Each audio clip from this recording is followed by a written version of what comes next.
Welcome to Music and Medicine. Welcome to Music and Medicine. Welcome to Music and Medicine. I'm your host, Dr. Moshe Lewis.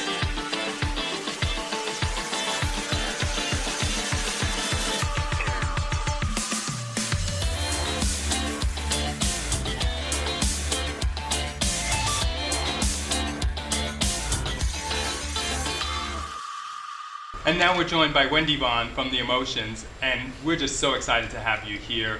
I wanted to talk a little bit about what it's like growing up in a home where you have such famous musicians as parents.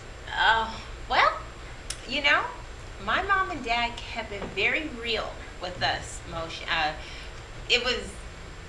They still spanked us when we got in trouble and we did something wrong, and it was about schoolwork, and they were mom and dad for us. So it wasn't until people found out that they did music or one of their songs came on and we would just be with our friends or our teachers like, oh, that's my mom and dad, and everything would stop, and then we would go, oh, then we would really understand.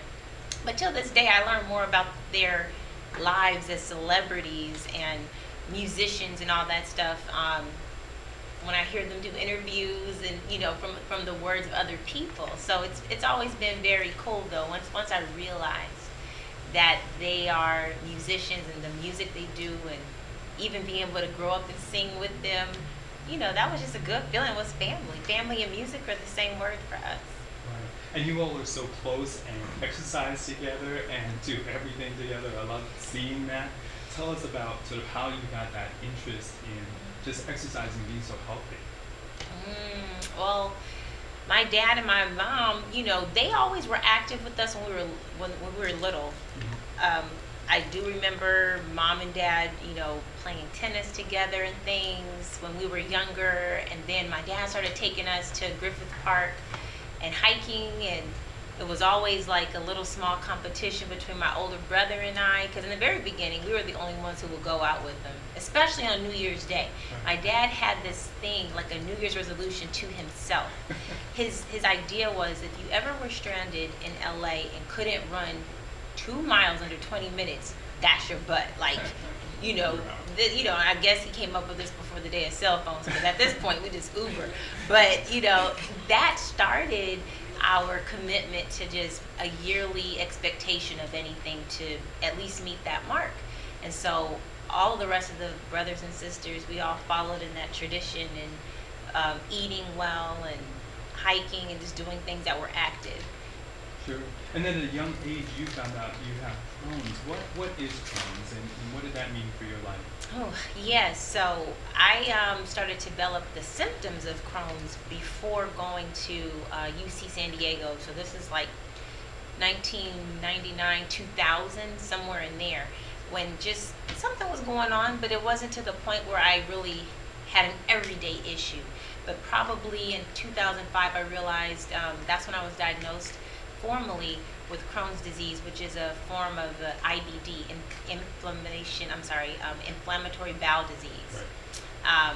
I ended up really having a combination of that and its sister, ulcerative colitis, and the types of situations. I guess the closest thing that most people could identify is like IBS, irritable bowel syndrome, and you just have an overreactive bowel and pain and ulcers in that nature.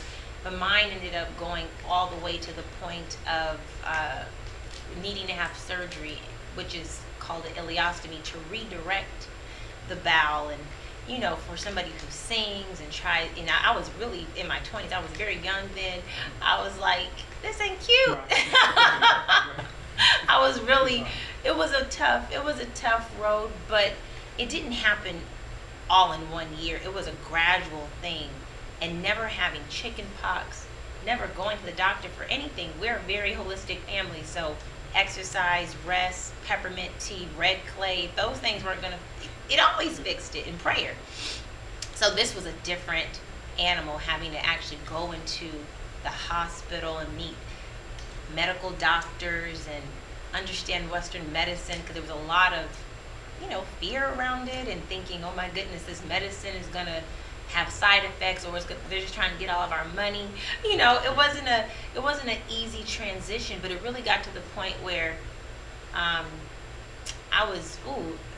think it was the Giants and the Patriots. It was some game. It was a Super Bowl. And I mean, at this point, Chrohns really had me down.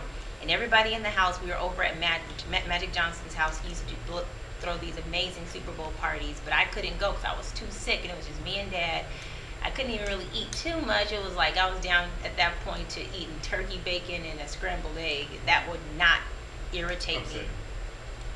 And I was like, something got to give. And my dad and I, we did pray. And we ended up being introduced to a doctor at Cedars-Sinai. And that GI, this is when I also learned not all doctors are created equally. We had gone to other doctors who didn't really know what they were doing, and now that I understand more about Crohn's disease, many people didn't know what to do with that. It was not something that they had the kind of treatments they have now. They have commercials and stuff. Back then, people didn't know what to do with it. And it was at that point, hooking up with Cedars-Sinai and the doctors there, that I did get better. Mm-hmm. And you've become very outspoken for the foundation, and also just having our community understand that Crohn's is not something to be ashamed of or afraid of, but there are treatments now, and if a surgery is necessary, people can still look beautiful and keep their sexy on. Yeah, that's a big part of my thing, because, they were like, you just feel different about yourself. You don't look like you did, certain things work differently. So I understand, but when it came to just living a pain-free life, I believe I had a different way of talking about it, to where I was able to talk to people in the community, South Central LA, black and brown people. Most of the people in the organization, especially at those times about 10, 12 years ago, well-meaning people, white people that our community didn't necessarily trust right off the bat. So it was a really fun. I made literature in Spanish and English, and went around and did a bunch of stuff with the family, would sing at their events. It was always a good time. And but yeah, I when I looked at it that way, I said, well, okay, God, this is why I had to go this route, because other people would not have ever gone to the doctor. Maybe if they hadn't met my story and my family and all that. No, I think it's so heartwarming, but also educational to have you feel comfortable to share. And now you're back on tour, and I know you guys have something coming up all over, but here locally too, you're going to be performing at Summer Soul Jam. Yes, we're doing Summer of Love over in Carson, California. We don't do in-town gigs often, so I'm excited about that, and that'll be at the end of July. Mm-hmm. Sure. And just tell us a little bit in closing, sort of what it's like to be able to sing with your mom, who I know you truly adore. Everybody adores their moms, but your closeness is just something that I've gotten to witness myself, and it's amazing.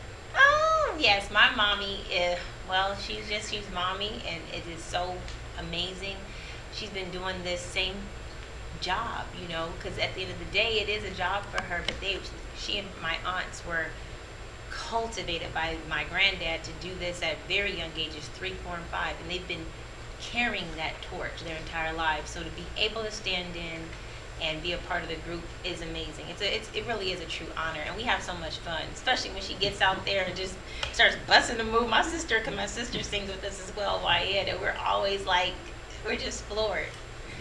No, well, it's been a pleasure having you, and we look forward to seeing you the entire summer and watching your continued development with the group, and love the sound. It's just so wonderful to have the tradition continue on, and nonetheless by her daughter, and so it's really beautiful to see you out there. Thanks so much for joining us. Thank you, absolutely.